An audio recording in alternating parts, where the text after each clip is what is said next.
नमस्कार दोस्तों, स्वागत करता हूँ आपके अपने यूट्यूब चैनल में। दोस्तों आज की क्लास में हम लोग रीजनिंग के 10 मोस्ट इंपॉर्टेंट क्वेश्चन करेंगे जो हमारे एसएससी एमटीएस के एग्जाम में होने के लिए बहुत इंपॉर्टेंट होंगे। दोस्तों ऐसे प्रश्न हमारे एसएससी एमटीएस एग्जाम में हर बार ही पूछे जाते हैं, तो आइए देखते हैं इन प्रश्नों को हम लोग किस प्रकार से हल करेंगे। दोस्तों वीडियो पसंद आए तो चैनल को सब्सक्राइब कर लीजिएगा, वीडियो को लाइक कर दीजिएगा। दोस्तों हमारा क्वेश्चन नंबर 1 है, कह रहा है श्रेणी में दी गई श्रेणी में लुप्त पद ज्ञात कीजिए। तो इस श्रेणी में हमारे यहाँ पे क्वेश्चन मार्क से कौन सा नंबर आएगी, नंबर हमें बताना है। देखो श्रेणी में इसको किस प्रकार से हल करेंगे। अब देखो श्रेणी में हो गया 24 से 29 हो रहा, 29 से 39 हो रहा, 39 के बाद क्वेश्चन मार्क है। यहाँ के नंबर देखो हम कैसे पता करेंगे। तो जब भी हमें ऐसे सवाल दिख जाए तो हम इसके बीच के अंतर को देख लेते हैं। 24 और 29 के बीच के हमारा कितने का अंतर है, तो 5 का अंतर हो गया। ठीक है, 29 और 39 के बीच का कितने का अंतर है, 10 का अंतर हो गया है। मैंने किया क्या, इसने 5 हुआ अंतर, फिर 10 हुआ, मतलब 5 का 2 गुना अंतर हुआ। इसी प्रकार से यहाँ 5 का 3 गुना क्या होगा अंतर, 5 का 3 गुना अंतर होगा, मतलब 5 का 2 गुना 10 हुआ और 5 का 3 गुना क्या होगा 15। अगर हम 39 में 15 जोड़ दें, 39 में अगर हम 15 जोड़ दें तो हमें क्वेश्चन मार्क की वैल्यू पता चल जाएगी। तो 9 5 14, 3 1 4 1 5 54।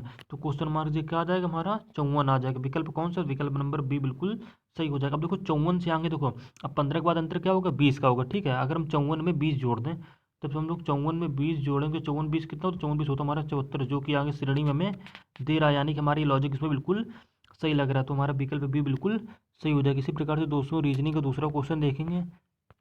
दोस्तों रीजनिंग का दूसरा क्वेश्चन भी हमारा नंबर ऑफ सीरीज से है। दोस्तों कह रहा है दी गई श्रेणी में लुप्त पद ज्ञात कीजिए। अब देखो यहाँ पे 43 48 फिर 65 फिर 84 फिर उसके बाद क्वेश्चन मार्क फिर क्वेश्चन मार्क। अब इसमें 2 क्वेश्चन मार्क हमें 2 नंबर बताने होंगे। तो इसमें देखो किस प्रकार से करेंगे, 33 से 38 कैसे बनाएंगे। तो हमारा 33 से 38 बनना है, इसके बीच का अंतर देखें। तो अगर हम देखो 33 से 38 बनाने के लिए क्या करें, अगर हम 33 के 38 के बीच का अंतर 15 का है, अगर हम 33 में क्या जोड़ दें, 15 जोड़ दें, 33 में तो 15 जोड़ेंगे तो हमारा क्या होता है, 33 15 होता है हमारा 48। ठीक है, उसके बाद 48 से क्या दे रहा है, 65 दे रहा है। अब 48 से 65 कैसे बने, तो हमें पता है यार, देखो 15 दे रहा है, अगर हम 48 में क्या करें 17 जोड़ दें, 15 में 2 बढ़ा के जोड़ दें, 48 में क्या करें 15 2 बढ़ा के जोड़ें, 15 में 2 बढ़ाएंगे तो क्या आएगा 17, 17 को 48 में जोड़ देंगे तुम्हारा क्या हो जाता है 65 हो जाता है, जो कि यहाँ सवाल हमको दे रखा है। सेम इसी प्रकार से 65 में क्या करेंगे, 65 में हम लोग अब देखो सर 2 बढ़ाए 17 हुआ, फिर से 17 में 2 बढ़ाएंगे, तो देखो 65 में क्या करें, 65 में 2 बढ़ाएंगे 17 में, तो 65 17 में 2 बढ़ाएंगे 19, 65 में अगर हम लोग 19 जोड़ दें तो 19 से 65 क्या होता है हमारा, 19 65 होता है हमारा 84, जो कि यहाँ हमें ऑप्शन सीरीज में दे रखा है। सेम इसी प्रकार से 84 से अब क्या करेंगे, 84 में अब क्या जोड़ेंगे, देखो 84 में देखो अभी 17 में 2 बढ़ाए 19 हुआ, अब 19 में 2 बढ़ाएंगे तो 19 2 क्या होता है हमारा 21 होता है। यानी कि 84 में हम लोग क्या जोड़ेंगे, अब 21 जोड़ेंगे, तो 84 21 हमारा कितना होता है, 84 21 होता है हमारा 105, जो कि ऑप्शन नंबर ए और बी में दे रखा है। यानी कि ये भी 2 ऑप्शन है, ये 2 हमारे बी और सी गलत हो गए, ऑप्शन नंबर ए और डी में हमारे 2 ऑप्शन दे रखे हैं। अब इसी प्रकार से 105, अब 105 के आगे कौन सा नंबर आएगा, तो 105 के आगे देखो हमारा कौन सा नंबर आएगा, 105 के आगे अभी देखो 21 जोड़ा, अब 21 में 2 बढ़ाएंगे, 21 2 हमारा क्या होता है, 21 2 होता है हमारा 23।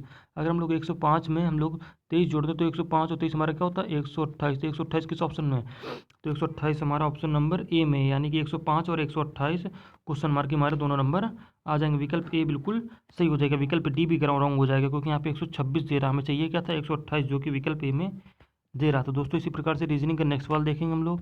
दोस्तों रीजनिंग का नेक्स्ट सवाल हमारा लेटर ऑफ सीरीज से। दोस्तों लेटर ऑफ सीरीज के ऐसे क्वेश्चन अक्सर ही एग्जाम में पूछे जाते हैं, लेटर सीरीज के हमेशा क्वेश्चन आते हैं एग्जाम में। तो देखो इसको किस प्रकार से करेंगे, इसको देखो करने का मेथड हमारा क्या, तो जब भी हमें लेटर सीरीज कैसे सवाल मिल जाए तो इसके हम नंबर गिन लेते हैं, मतलब लेटर कितने हैं वो गिन लेते हैं। देखो 1 2 3 4 5 6 7 8 9 10 11 12, टोटल यहाँ पे कितने हैं 12 हैं। 12 के फैक्टर ऐसे करूँ, देखो 12 कैसे बनाएंगे, तो 12 फैक्टर क्या होगा, 12 फैक्टर होंगे मैं 4 और 3 के 12 के फैक्टर होंगे। ठीक है, ये तो हम इसके 3 3 के पेयर बना ले, तो 4 4 के पेयर बना लें। देखो अगर हम इसके 4 4 के पेयर बना के देखते हैं, दोनों से ही बन जाएगा।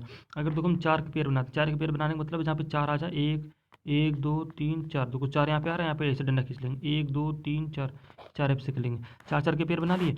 अब इसके अंदर देखो भरेंगे, अब देखो लास्ट में देखो बीच में क्या डबल एक्स है, देखो तो यहाँ बीच में क्या होगा डबल एक्स होगा। ठीक है, बीच में क्या होगा डबल एक्स होगा, लो भर के, इसमें कुछ करना ही नहीं रहा। अब देखो आगे यहाँ पे क्या दे रखा है वाई, आगे यहाँ पे क्या दे रखा है वाई, देखो यहाँ पे आगे पहले से वाई दे रखा है, यहाँ पहले से वाई दे रखा है, तो यहाँ पे भी आगे क्या होगा वाई होगा। यानी कि सीरीज हमने भरा क्या, पहले वाई भरा हमने, जो हमने अपने यहाँ से भरा वाई भरा, लास्ट में देखो क्या दे रखा है, यहाँ पे वाई दे रखा है, तो यहाँ पे लास्ट में क्या होगा वाई होगा। यानी कि पहले हमने क्या भरा वाई भरा, पहले हमने सबसे पहले क्या भरा वाई भरा, उसके बाद में क्या भरा, पहले हमने वाई भरा, उसके बाद में फिर से वाई भरा, उसके बाद में एक्स भरा, उसके बाद में एक्स भरा। यानी भरा क्या हमने वाई वाई एक्स एक्स, तो वाई वाई एक्स एक्स किस ऑप्शन, तो ऑप्शन नंबर डी बिल्कुल सही हो जाएगी। इसी प्रकार से दोस्तों रीजनिंग हम लोग चौथा सवाल देखेंगे। दोस्तों रीजनिंग का चौथा सवाल हमारा भी लेटर ऑफ सीरीज से दोस्तों ऐसे क्वेश्चन भी एग्जाम में पूछे जाते हैं। देखो हमारी सीरीज ही काफ़ी बड़ी दे रखी है, लेकिन करने का मेथड हमारा सेम वही रहेगा। इसमें क्या करेंगे, इसकी भी नंबरिंग कर लेंगे। देखो कितने नंबर होंगे टोटल, इसमें कितने लेटर होंगे हमारे, 1 2 3 4 5 6 7 8 9 10 11 12 13 14 15 16, टोटल इसमें 16। 16 कैसे फैक्टर करूँ, तो 16 कैसे बनाएंगे, तो 16 का फैक्टर 4 गुना 4 कर लें, 4 चौको 16, या तो हम क्या करें 3 पचे 15, 3 पचे 15 होता है, ठीक है, और 15 और 1 क्या हो जाता है 16। यानी इसके हम 3 के फैक्टर भी कर सकते हैं, 4 के फैक्टर भी कर सकते हैं। देखो 3 के फैक्टर करने में ज़्यादा आसान है, 3 से जल्दी हमारा बन जाएगा। देखो जहाँ पे 3 आ जाए, 1 2 3, 3 यहाँ पे है, डंडा लगा दिया, ठीक है, जहाँ पे 3 है वहाँ पे ऐसे लाइन खींच देनी है। यहाँ पे 3 आ रहा है, यहाँ पे 3 हो रहा है, यहाँ पे 3 हो रहा है, ठीक। लास्ट में बचा 1, कोई दिक्कत नहीं, 3 बचे 15, 5 पेयर मेरे हमारे बन गए। 3 क्या, अब इससे 1 बचा उसको बाद में भर लेंगे, जो एक हमारा पहले नंबर पे होगा उसको सेम भर जाएगा। अब देखो इसमें भरेंगे क्या हम लोग इसमें, देखो लास्ट में यहाँ पे क्या रखा है डी, तो यहाँ लास्ट में क्या होगा डी होगा, ठीक है। यहाँ पहले क्या दे रखा है ए, फिर बाद में क्या दे रखा है एन, तो हमारा क्या बनेगा ए एन डी, ठीक है। यहाँ पे भी क्या होगा ए होगा, देखो ए फिर लास्ट में एन डी दे रखा है।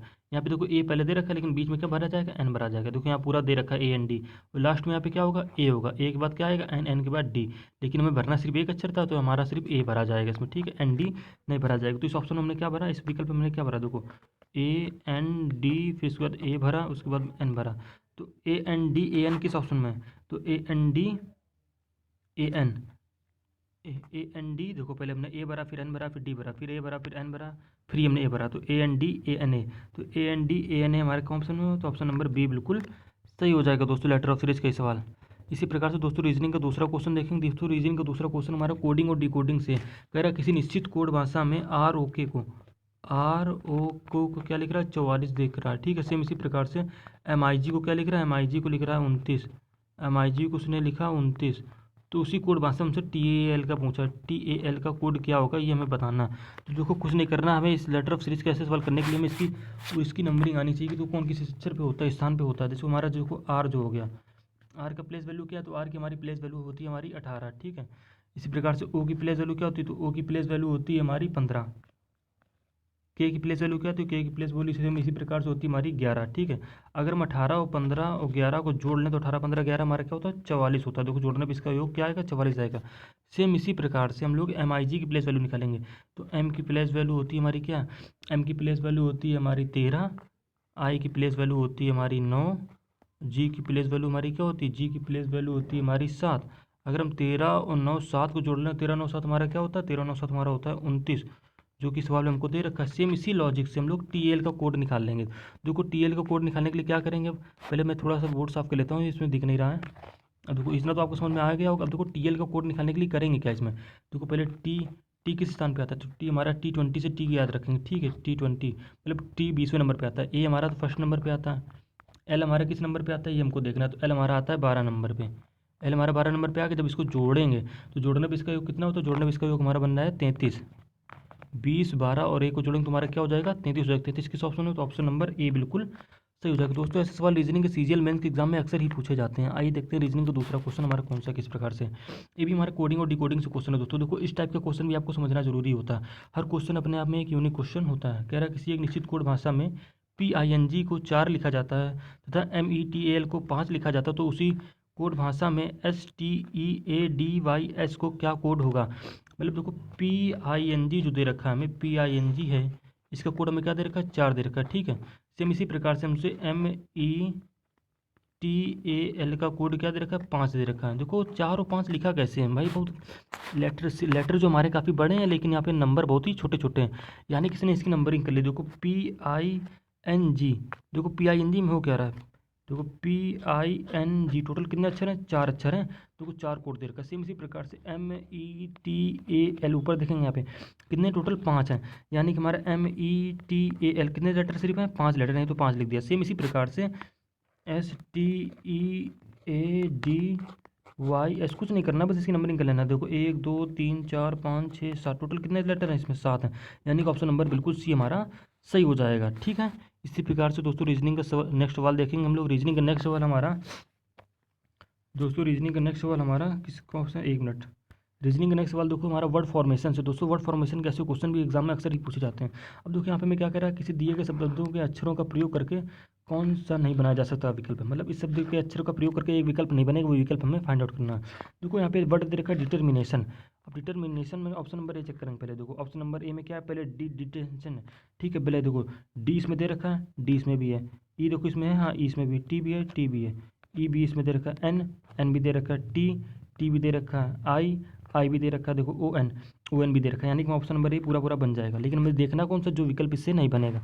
इसी प्रकार से ऑप्शन नंबर सी चेक करेंगे। ऑप्शन नंबर सी में क्या है, टी, देखो टी देख लिया, ई है, हाँ ई भी इसमें दे रखा है, आर भी देखो ये डिटर्मिनेशन में दे रखा है, एम भी दे रखा है डिटर्मिनेशन में, आई भी दे रखा है देखो इसमें, एन भी दे रखा है, ए भी दे रखा है, टी भी दे रखा है, ई भी दे रखा है, यानी कि हमारा ऑप्शन नंबर सी भी बिल्कुल बन जाएगा। इसी प्रकार से ऑप्शन नंबर जब बी चेक करेंगे तो बी में क्या ऑप्शन, पहले क्या डिस्टेंशन है ये, अब देखो अब डिस्टेंशन का डी डिटर्मिनेशन में मिल रहा है, ई भी मिल रहा है, एस नहीं मिल रहा है। देखो डिटर्मिनेशन में कहीं एस नहीं, लेकिन डिस्टेंशन में क्या एस दे रखा है, यानी कि ऑप्शन नंबर बी हमारा बिल्कुल गलत आंसर हो जाएगा। ऑप्शन नंबर बी ही हमारा मतलब उस हिसाब से सही आंसर होगा दिए गए प्रश्न के अनुसार। कह रहा दिए गए शब्दों के अक्षरों का प्रयोग करके कौन सा नहीं बना सकता, तो हमारा ऑप्शन नंबर बी जो है वो नहीं बनाया जा सकता। डिस्टेंशन वर्ड जो हमारा है वो डिटर्मिनेशन से नहीं बनेगा, क्योंकि इसमें ऐसे दे रखा है, बस ऐसी वजह से नहीं बनेगा। ऑप्शन नंबर डी भी चेक कर लेते हैं। ऑप्शन नंबर डी क्या है, डी ओ, देखो इसमें डी भी दे रखा है, ओ भी देखो डिटर्मिनेशन में, एम भी दे रखा है, देखो एम भी दे रखा है, I N A T E, तो आई भी दे रखा है, एन भी दे रखा है, ए टी ई भी देखो सब दे रखा है, यानी कि हमारा डोमिनेट भी बन जाएगा। लेकिन कौन सा विकल्प नहीं बनेगा, तो विकल्प नंबर बी बिल्कुल नहीं बनेगा, क्योंकि इसमें एस दे रखा है, इस वजह से नहीं बनेगा। दोस्तों इसी प्रकार से रीजनिंग हम लोग नेक्स्ट सवाल देखेंगे। दोस्तों रीजनिंग का नेक्स्ट सवाल हमारा मिसिंग नंबर से है। दोस्तों इसमें क्या कह रहा है, एक हमें बॉक्स के अंदर यहाँ पे क्वेश्चन मार्क दे रखा है, क्वेश्चन मार्क जो कौन सा नंबर आएगा नंबर में फाइंड आउट करना। देखो इस सवाल में हम कौन सा लॉजिक लगाएंगे। देखो हमने आपको पहले भी बताया कि जब भी मैं ऐसे सवाल दिख जाए तो जहाँ पे हमें बड़ी संख्या दिख रही हूँ, देखो यहाँ पे 16 में बड़ी संख्या दिख रही है, यहाँ पे 32 बड़ी संख्या दिख रही है, तो यहाँ पे भी हमारी कोई बड़ी संख्या होगी, यानी कि इसको हम इस क्रम में संख्याएं बनाने की कोशिश करेंगे। तो देखो किस प्रकार से क्रम में हम इसको बनाने की कोशिश करेंगे। देखो हमारा कौन सा लॉजिक लग रहा है, ये लॉजिक हमें पता होंगे, अगर हम सवाल डेली हाउस सॉल्व करेंगे तो हमें अपने लॉजिक अपने आप ही समझ में आ जाए। अब देखो हमें इतना पता है, अगर हम 7 और 5 को जोड़ते हैं तो 7 5 क्या होता है 12, जो 16 के बहुत करीब पहुंच जाता है, ठीक है। अगर हम 7 और 5 को जोड़ दें, 7 5 हमारा क्या होता है 12 होता है, ठीक है। अब 2 दे रखा है, 2 का क्या करें, 2 की क्या करनी स्क्वायर कर लें, इसकी क्या करें स्क्वायर करें, इसकी स्क्वायर करके इसमें जोड़ दें 12 में, तो 12 4 क्या होगा 16 बन गया, ठीक है। ये सेम लॉजिक आगे लगा के देखते हैं, अगर इसमें लॉजिक लग रहा है तो हमारा विकल्प मतलब ऑप्शन सही हो जाएगा कोई भी। अब देखो 9 और 7 को जोड़ेंगे, ठीक है, पहले और तीसरे नंबर को जोड़ लेंगे, तो 9 और 7 को जो हम लोग जोड़ेंगे तो 9 7 हमारा क्या होता है, 9 7 हमारा होता है 16। अब करना क्या है, इसकी स्क्वायर करनी, तो 16 4 यहाँ पे दे रखा है, 4 की स्क्वायर करेंगे तो 16 होती है, ठीक है। 16 16 हमारा क्या हो गया 32, 32 नीचे दे रखा है, हाँ नीचे 32 दे रखा है, यानी कि हमारा लॉजिक इसमें लग रहा है। सेम इसी लॉजिक से क्वेश्चन मार्क की वैल्यू में पता चल जाएगा। देखो तो दोस्तों अगर हम 8 पहले क्या करेंगे, 8 और 6 को जोड़ेंगे, जैसे हमने 9 7 को जोड़ा, 7 5 को जोड़ा, सेम इसी प्रकार से 8 और 6 को जोड़ लेंगे, तो 8 6 हमारा क्या होता है, तो 8 और 6 को जो हम लोग प्लस करेंगे तो 8 6 होता है हमारा 14, ठीक है। अब करना क्या, 3 यहाँ दे रखा, 3 किसकी करेंगे स्क्वायर, क्योंकि हमने 2 की स्क्वायर की जोड़ी, 4 की स्क्वायर की उसको जोड़ दिया। अब इसी प्रकार से 3 की स्क्वायर करेंगे और 14 में जोड़ देंगे, 3 की स्क्वायर होती है हमारी 9 और 14 9 हमारा क्या होता है 23। तो किस विकल्प में, तो विकल्प नंबर बी बिल्कुल हमारा सही हो जाएगा। दोस्तों इसी प्रकार से हम लोग रीजनिंग का नेक्स्ट सवाल देखेंगे। दोस्तों रीजनिंग का नेक्स्ट सवाल हमारा वेन आरेख से पूछा गया है, वेन डायग्राम से। कह रहा निम्नलिखित आरेख में से कौन से न्यायाधीश चोर और अपराधी के बीच का संबंध को सही निरूपण करता है, यानी कि न्यायाधीश, न्यायाधीश क्या हो गया, जस्टिस जो हमारा हो गया न्यायाधीश, ठीक है, जस्टिस जो हो गया। अब न्यायाधीश चोर और अपराधी के बीच में क्या रहता है, तो न्यायाधीश जो हमारा होता है, देखो मान लीजिए ये हमारा न्यायाधीश है, ठीक है, ये क्या है न्यायाधीश है, ये हमारा न्यायाधीश बना लिया, ठीक है हमने। अब क्या कह रहा है, चोर और अपराधी, भाई सभी चोर तो अपराधी हो सकते हैं, कुछ चोर अपराधी भी हो सकते हैं, कभी अपराधी चोर भी हो सकते हैं, ठीक है। तो इसमें हमारा कौन सा विकल्प बनेगा, लेकिन जो हमारा न्यायाधीश होगा वो बिल्कुल सबसे अलग होगा। भाई न्यायाधीश तो ना चोर होगा ना अपराधी होगा, क्योंकि वो मतलब वो न्यायाधीश है, मतलब जस्टिस है। तो हमारा चोर जो होगा, ये मान लीजिए चोर है, ठीक है, चोर जो हमारा क्या है वो अपराधी भी हो सकता है और चोर भी हो सकता है, ऐसा तो ये तो पॉसिबल है, ठीक है। यानी कि हमारा ऑप्शन नंबर बी बिल्कुल सही हो जाए, क्योंकि इसी में देखो ये चोर, ये मान लीजिए अपराधी, न्यायाधीश तो सबसे अलग होगा ना, तो यानी कि हमारा ऑप्शन नंबर बी बिल्कुल सही हो जाएगा। दोस्तों रीजनिंग के अगर ऐसे सवाल आपको और भी देखने तो चैनल को सब्सक्राइब कर लीजिएगा, वीडियो को लाइक कर दीजिएगा, वीडियो दोस्तों पूरी देख लीजिएगा। अगर आपको कोई भी पार्ट समझ में ना आ रहा हो तो हमको कमेंट कर दीजिएगा, हम आपको नेक्स्ट पार्ट में समझा देंगे उसको। धन्यवाद। वीडियो पसंद है चैनल को सब्सक्राइब कर लीजिएगा, वीडियो को लाइक कर दीजिएगा, देखते रहिए।